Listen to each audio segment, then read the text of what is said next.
빛을 전한 사람들 제2권 10장 큰 바위로부터 흘러나오는 생수.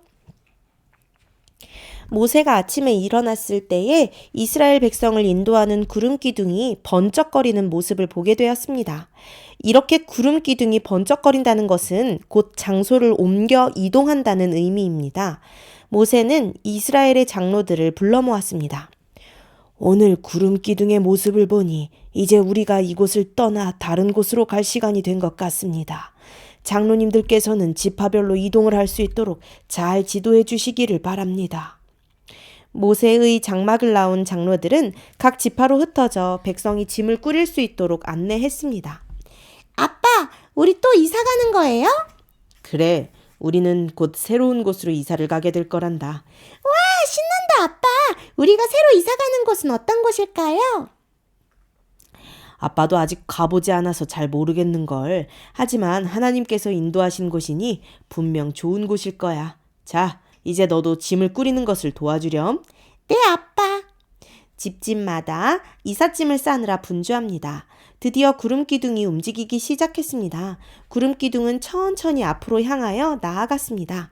구름 기둥의 모습은 이스라엘 이쪽 끝에서 저쪽 끝까지 보일 정도로 거대했습니다. 구름 기둥이 이동하는 모습은 정말 가관이었습니다. 아이들은 구름 기둥이 이동하는 모습을 신기한 눈으로 쳐다봅니다. 구름 기둥을 따라 모세와 제사장들이 줄을 지어 갑니다.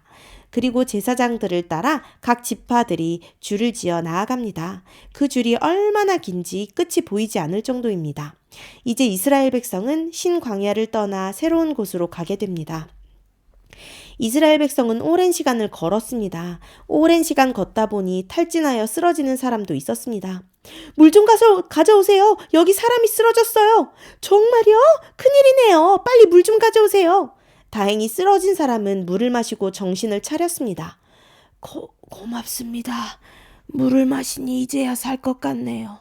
며칠 동안 물을 마시지 못했습니다.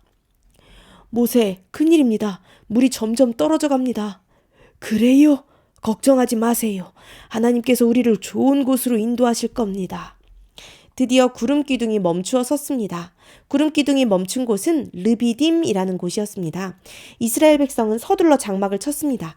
이제 장막을 거두었다 쳤다 하는 일들이 너무 많이 반복되다 보니 모두 전문가가 되었습니다.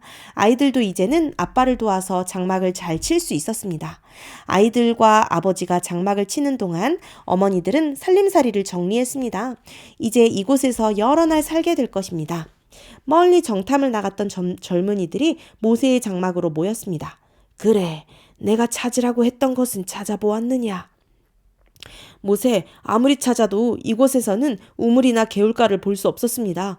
왜 구름 기둥이 이렇게 물도 구하기 힘든 곳에서 멈추었는지 모르겠습니다. 이러다가 이 많은 백성이 물을 구하지 못해 죽게 될까 두렵습니다. 그래, 그렇단 말이지. 하지만 걱정하지 말거라. 하나님께서는 분명 뜻이 있을 것이야. 젊은이들이 각자의 장막으로 돌아간 뒤 모세는 홀로 남아 하나님께 기도를 드렸습니다. 저녁이 되었습니다. 광야의 찬바람이 불어옵니다. 장막마다 피운 모닥불이 주변을 환하게 비춥니다. 집집마다 모닥불 주변에 모여 오순도순 정답게 이야기를 나눕니다. 아이들이 제잘거리는 소리가 바람을 타고 먼 곳까지 들려옵니다. 모세는 아이들의 제잘거리는 소리를 들으며 산책을 나섰습니다. 모세의 발걸음은 이스라엘의 모든 장막이 내려다 보이는 언덕으로 향했습니다. 언덕에 오른 모세는 왼쪽 끝으로부터 오른쪽 끝까지 장막들을 찬찬히 살펴보았습니다. 이스라엘의 장막 앞에 펴놓았던 모닥불이 하나둘씩 꺼지기 시작합니다. 어느덧 모든 장막의 모닥불이 꺼졌습니다. 캄캄한 장막 너머로 하나님의 불기둥이 보입니다. 모세는 멀리서 이스라엘 장막을 두르고 있는 불기둥을 보았습니다. 광야는 밤이 매우 춥습니다. 하지만 불기둥이 있어 광야의 매서운 추위로부터 이스라엘의 장막을 지켜줍니다.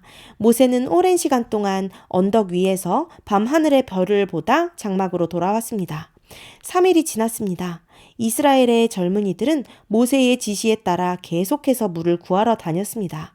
하지만 주변 어디에서도 우물이나 개울을 발견할 수 없었습니다. 모세, 이 주변은 아무리 찾아보아도 물을 발견할 수 없습니다. 더 늦기 전에 다른 곳으로 옮겨야 하지 않을까요? 이미 물이 떨어진 지 하루가 지났습니다. 백성이 물을 달라고 아우성입니다. 어떻게 해야 합니까? 모세의 이마에 주름이 더 깊어지는 것 같습니다. 젊은이들이 나간 후 모세는 홀로 남아 하나님께 기도를 드립니다. 하나님, 여기까지 우리를 인도해 주셔서 감사합니다. 그런데 이곳은 물을 구하기가 너무 어렵습니다. 백성은 물을 달라고 아우성을 치고 있습니다. 어떻게 하면 좋겠습니까? 저는 저들에게 물을 줄 수 있는 능력이 없습니다. 그러나 주님은 모든 것을 하실 수 있습니다. 우리에게 은혜를 베푸셔서 마실 물을 주시옵소서. 기도를 마친 후 백성의 상태를 살피러 모세는 백성의 장막이 있는 곳으로 발걸음을 옮겼습니다. 한 장막에서 아이의 울음소리가 들립니다. 목말라요. 물 주세요. 얘야, 지금은 물을 주고 싶어도 줄 수가 없구나. 아빠가 물을 구하러 나갔으니 조금만 기다려보자꾸나.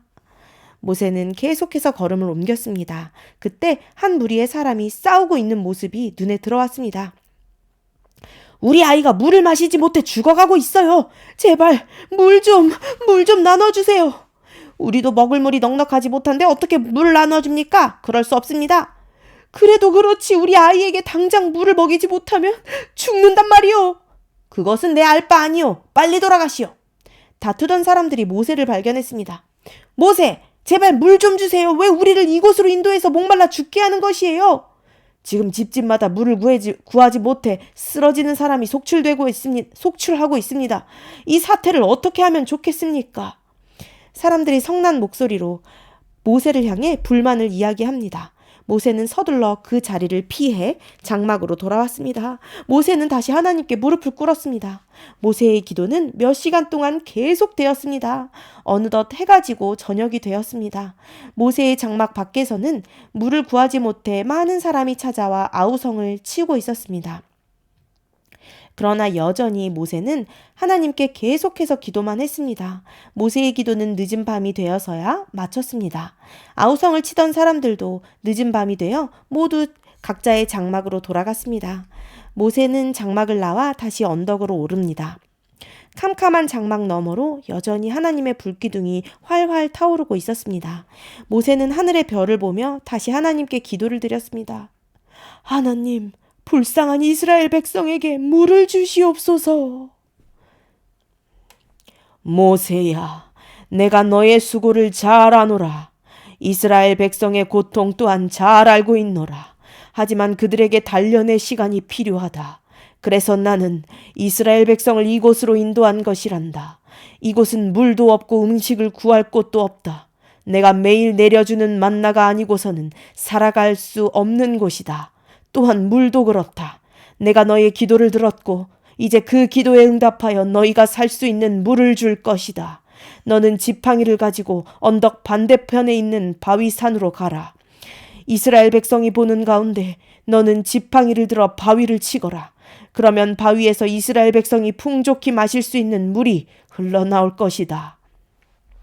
주님, 감사합니다. 정말 감사합니다. 다음 날 아침 모세는 백성을 이끌고 바위산으로 나아갔습니다. 큰 바위가 이스라엘 백성의 앞으로 가로막고 있었습니다. 모세는 백성을 향하여 지난밤 하나님과 나눈 대화에 대해 설교했습니다. 그리고 지팡이를 들고 바위를 쳤습니다. 그 순간 온 땅을 뒤흔들 만한 굉음이 울려 퍼졌습니다. 백성은 놀라서 모두 귀를 막고 땅에 엎드러졌습니다. 굉음과 함께 바위에서 엄청난 양의 물이 터져 나왔습니다. 바위에서 흘러나온 물은 백성 사이로 흘러 작은 강이 되었습니다. 백성은 너나 할 것 없이 모두 엎드려 물을 마셨습니다. 물맛은 마치 꿀과 같았습니다. 사람들은 장막으로 돌아가 물을 담을 수 있는 항아리를 가지고 돌아왔습니다. 그리고 물을 길어 다시 장막으로 돌아갔습니다. 어른들이 장막으로 돌아가자 그 자리를 아이들이 가득 채웠습니다. 아이들은 강물에서 물장구도 치고 물싸움도 했습니다. 오랜만에 아이들은 정말 행복한 시간을 보냈습니다. 어느덧 해가 저뭅니다. 엄마들이 아이들을 데리러 바위산으로 왔습니다. 아이들은 해가 지는 줄도 모르고 놀다가 엄마의 손에 이끌려 장막으로 돌아갔습니다. 엄마, 정말 신기하지? 모세 할아버지가 지팡이로 바위를 빵 치니까 물이 나왔잖아. 그 지팡이는 요술지팡이인가? 너의 눈에는 그렇게 보였니? 모세 할아버지가 지팡이로 바위를 내리쳐서 물이 나온 것처럼 보였지만 사실 그것은 하나님께서 하신 일이란다. 하나님께서 우리 이스라엘 백성을 사랑하셔서 바위에서 물이 나오게 하신 거란다. 우리가 믿는 하나님은 태초에 온 우주를 창조하신 분이란다. 온 세상을 창조하셨고 오늘 우리가 마신 물도 창조하신 분이란다. 정말 대단한 분이시지? 네, 엄마. 정말 대단해요. 하나님께서 예전에 홍해 물도 가르셨죠? 그럼 홍해 사건도 역시 하나님께서 하신 일이란다. 불기둥과 구름기둥은요? 물론 불기둥과 구름기둥도 하나님께서 보내주시는 것이란다. 낮에는 덥고 밤에는 추운 이 광야에서 하나님의 불기둥과 구름기둥이 아니라면 우리는 하루도 살 수 없을 거란다. 매일 아침에 내려오는 만나는요? 물론 만나도 하나님께서 내려주시는 것이란다. 하나님은 정말 좋으신 분이야. 그래서 우리가 필요한 모든 것을 주신단다. 엄마와 아이는 장막으로 돌아왔습니다. 장막 앞에는 아빠가 피워놓은 모닥불이 타오르고 있었습니다. 사막에 가본 적 있나요? 없어요. 우리가 생각하는 사막은 모래 언덕이 많은 곳입니다. 하지만 이스라엘 백성이 보낸 광야는 우리가 생각하는 그런 사막은 아니었습니다. 모래보다는 돌밭이나 바위들이 있는 그런 곳이었습니다. 물론 나무나 숲은 거의 찾아볼 수 없는 그런 곳이었습니다. 그러다 보니 자연스럽게 물을 구하기가 매우 힘들었죠. 그래서 이스라엘 백성이 광야에서 보내는 동안 물을 구하는 것이 매우 큰 문제였습니다. 이스라엘 백성이 거주한 르비딤이라는 곳도 물이 없는 곳이었습니다. 그런 땅에서 수십에서 수백만 명의 사람이 사는 것은 거의 불가능해 보였습니다. 하지만 하나님께서는 이스라엘 백성을 그런 황량하고 메마른 곳으로 인도하셨습니다. 왜 그랬을까요? 거기에는 분명 하나님의 큰 뜻이 있었습니다. 이스라엘 백성은 단련되어야 할 필요가 있었습니다. 그래서 하나님은 사람이 살기 힘든 그런 광야에서 끊임없이 이스라엘 백성을 훈련시키셨습니다. 이스라엘 백성이 아무것도 없는 그런 광야에서 배워야 할 가장 큰 교훈은 하나님을 의지하는 방법이었습니다. 모세도 역시 이집트의 화려한 궁에서 40년을 살다가 뜻하지 않은 사건으로 광야에 가게 되었습니다. 그 광야에서 모세는 40년을 보내면서 하나님을 의지하는 방법을 배웠습니다. 이스라엘 백성 역시 모세가 받았던 동일한 훈련을 받아야 했습니다. 이스라엘 백성이 르비딤에서 물을 구하지 못했을 때에 그들이 해야 할 일은 하나님께 기도하는 일이었습니다. 하지만 이스라엘 백성은 하나님께 기도하기보다 모세에게 불평과 불만을 드러내었습니다. 물론 하나님께도 불평을 했습니다. 시험에 실패한 것입니다. 하지만 하나님은 실패한 이스라엘 백성을 버리지 않으셨습니다. 비록 대다수의 이스라엘 백성이 기도하지 않고 실패하였지만 모세를 비롯해 하나님께 기도한 사람들도 많았습니다. 하나님께서는 모세의 기도를 들으셨고 그 기도에 응답하여 이스라엘 백성에게 물을 주셨습니다.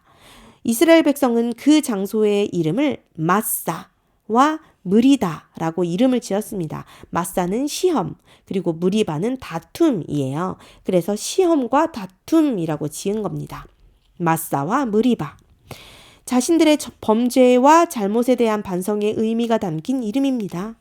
여러분도 어려움을 만날 때 이스라엘 백성처럼 불평과 불만을 나타낼 수도 있습니다. 하지만 더 좋은 방법은 하나님께 기도하는 것입니다. 하나님께서 모세의 기도를 들으셨던 것처럼 여러분의 기도도 들으실 것입니다. 끝.